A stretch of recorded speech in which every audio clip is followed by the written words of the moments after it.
Alright, in this video I'll be fixing this unsightly rust spot. My last video I repaired the paint so that I would know how far I have to sand down the paint to get through all of the rust. You see it's got quite a bit of damage in here already. I got all these supplies at Canadian Tire, but they got them at other places as well. I do have a baseball bat in the back of my car in case things pop off. And by things I mean a game of 500 or something. So for the supplies I got 4 packs of this 3M sanding paper. Pack 1 is 40, 80, 180 grit. Pack 2, 320, 400, 600, 800 grit. Then there's a 1500 and a 2000 grit. And I do go back and get a 3000 grit. I got Bondo, glazing putty, spreaders. And then I got some primer, some paint, and some clear coat. The first thing I'm going to do is try and get the paint and rust off of the damaged area. I start off with this Dremel tool. The Dremel with the wire wheel does an okay job. Not amazing. It does, take some of the paint down and stuff like that. But I do try a couple different variations on it. None of them are amazing with the Dremel, although I do come back to the Dremel to finish things off, and that does work a little bit better. I do get some grease and wax remover as well. It's kind of my second trip to Canadian Tire, and I just use that to make sure that the surface I'm working on is fairly clean. I do grab an old chisel and I use that to sort of pop out some of the bigger chunky pieces, and I find that that kind of speeds things up a little bit, so that was a good tool to use. And you can see that I've already started to expose some holes right through the vehicle, so that's not a good start, but ultimately there isn't too many holes, and that's the biggest one that I've already popped open right there.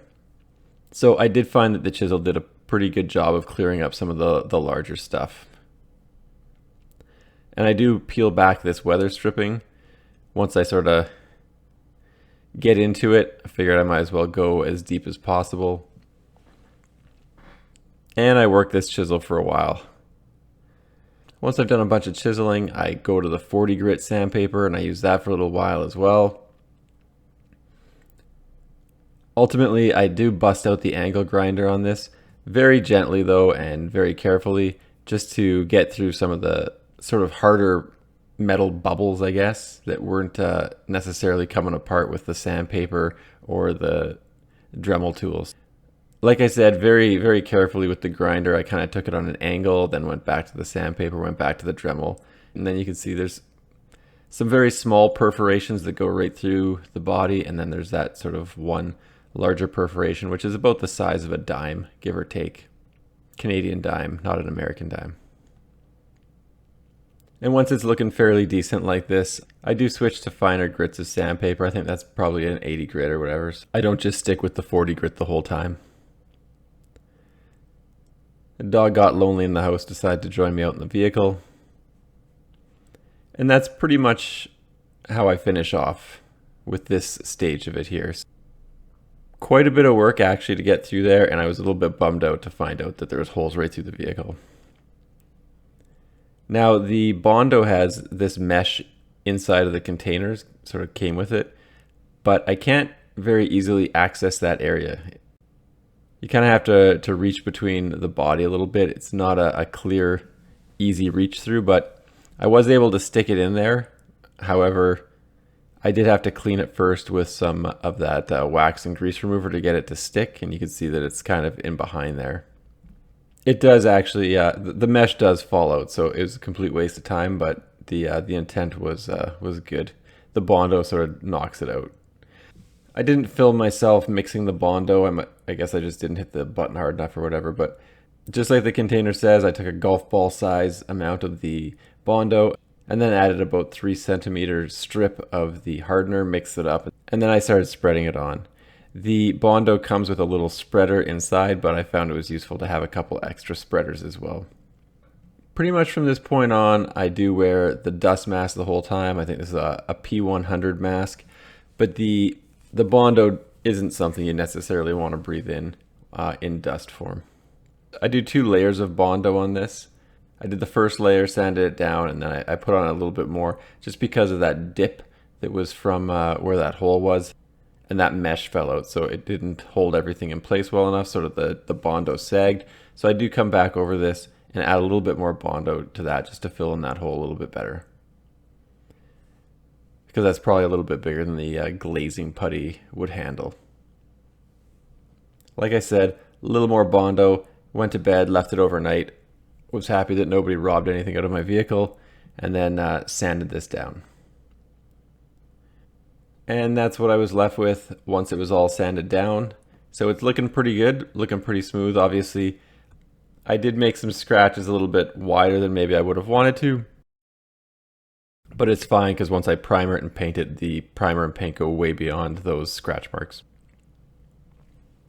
Now to fill in some of those smaller little holes and divots or whatever, I do use this glazing putty. It was pretty cheap. I think it was like $10 for this tube, so pretty reasonable price. And like I said, it's just to fill in those smaller little holes and nicks so that you don't have to mix up more Bondo.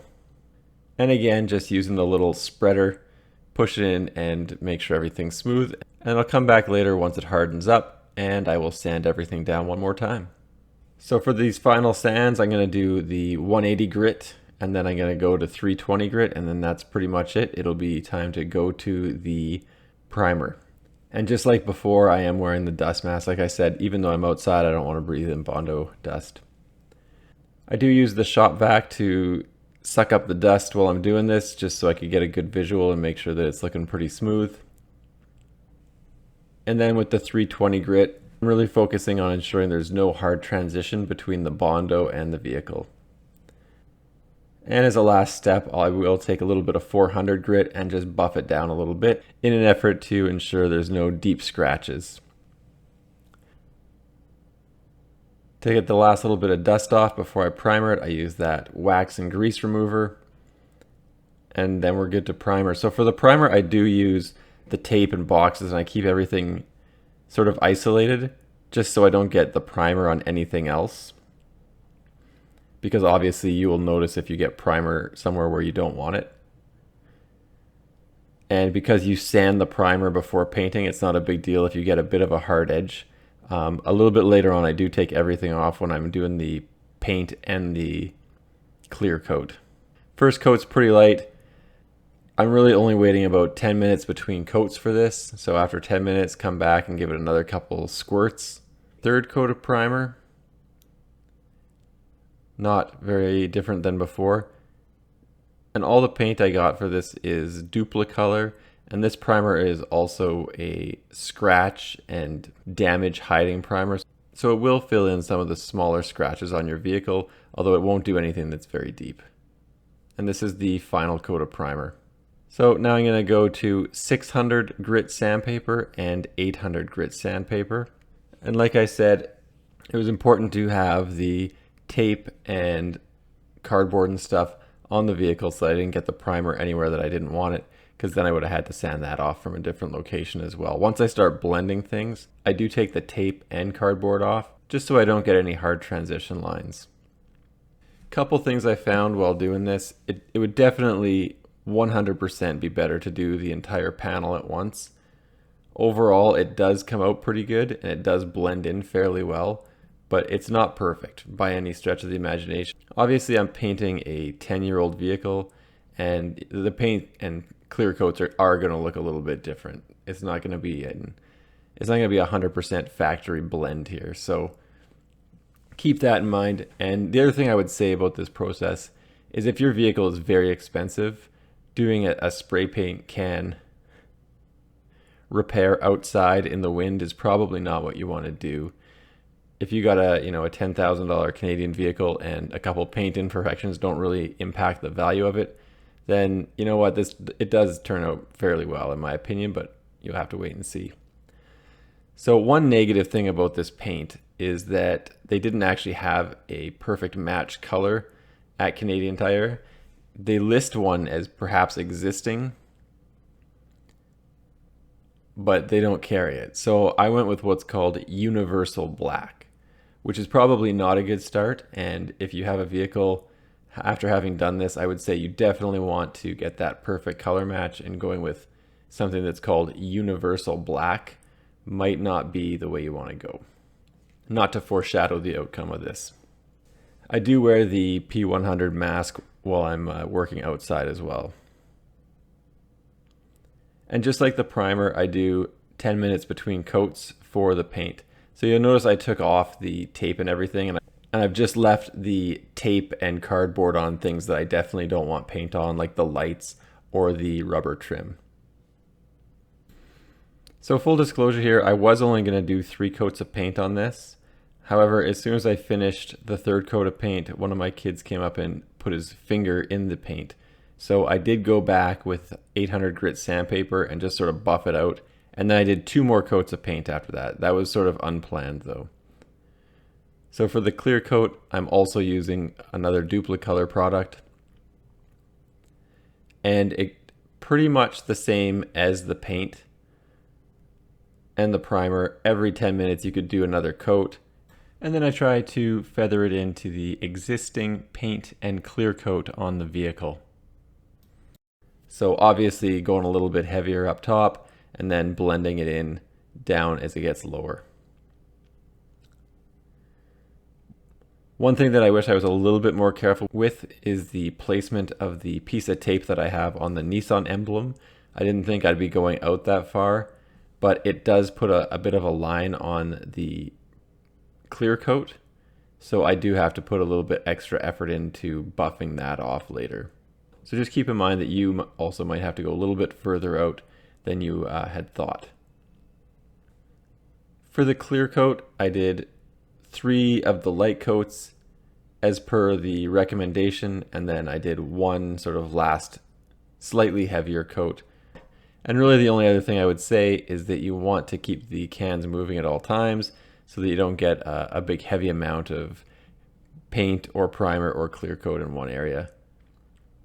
Obviously I'm doing this kind of late in the evening, not ideal either, but this is the final coat, and then once it's done, that's all I got to do, and I could just leave it for the night and come back in 48 hours. So I didn't hit that piece of tape on the emblem with the paint, but definitely the clear coat got on it, so that's why I have to go and do a bit heavier sanding around that Nissan emblem later. I wait 48 hours before doing any of the sanding, and for all this I'm doing wet sanding, and I'm using a little sponge inside of the sandpaper, and this is the 1500 grit. And like I said, I do have to spend a lot more time around that Nissan emblem, blending in the new paint and clear coat with the old paint and clear coat. And I also, like I said, that piece of tape that was sticking up, which I didn't think I would actually get over to, you can see it there. It does take a little bit more effort to get the hard lines out of there. After I sand it for a while with the 1500 grit, I change over to the 2000 grit, again having the spray bottle in hand and sanding the body of the vehicle down. I do quite a bit more sanding than would show in this video, but obviously watching someone sand for 20 minutes does get boring. Since it was getting late in the day, I do come back the next day with 3000 grit sandpaper. This is the finest grit that I was able to get. I would have went to 4000 grit, but they just didn't have it. And sort of the same deal, just wet sanding it, making sure it stays wet all the time, and sanding. And then it comes out with a very matte black kind of look. So now I'm going to cut it with compound. This is this Meguiar's compound, which I used in my last video just to get the rust stains out. I've already done the buffing on the driver's side of the Nissan emblem, so you can see it's looking fairly good. And this is one of the areas where I did a lot more painting, so a little bit more heavy with the spray paint and clear coat in this area. So you see that area turned out fairly well, and this is the direct area that's right underneath where I did the actual repair. So same deal, using the cutting compound from Meguiar's, and then use this buffer and buff it in, sort of side to side, up and down. And that's pretty much how it looks. Now I do also do the polishing compound, and I also have the Meguiar's waxing compound. So this is after I've done the entire lift gate, kind of give you the slow-mo, trying to come at this from an angle. And this is just the cutting compound. So that's pretty much what it looks like. So overall, I think, I don't know, I'd give this a 7, maybe a 6 out of 10. It's not perfect by any stretch of the imagination. It is way better, and it wasn't very expensive, but not 100% perfect. The big thing is you can see that the light reflects differently where the repair is. That's the biggest change, in my opinion. Is it visually looks different. I don't know that you'd have that issue if it was on, say, a wheel well at the bottom or something. I think it's just because it's on sort of that crest, that top piece of the trim, and it's got that bend to it. Like, it's not 100% identical to the surrounding metal, and it just gives it a slightly different look. So that's the vehicle after I did the polish, and then I'll use this Meguiar's wax. This video is not sponsored by Meguiar's, by the way. I don't film myself putting the wax on, but if you've seen Karate Kid, you know what to do. Wax on the pad, put the wax on, let it sit for a few minutes, then take that towel, take the wax off. No real secrets. And as far as these Meguiar's products go, I haven't found one that I don't like yet. So this is the lift gate after I've waxed it. So there's sort of the untouched section of the lift gate.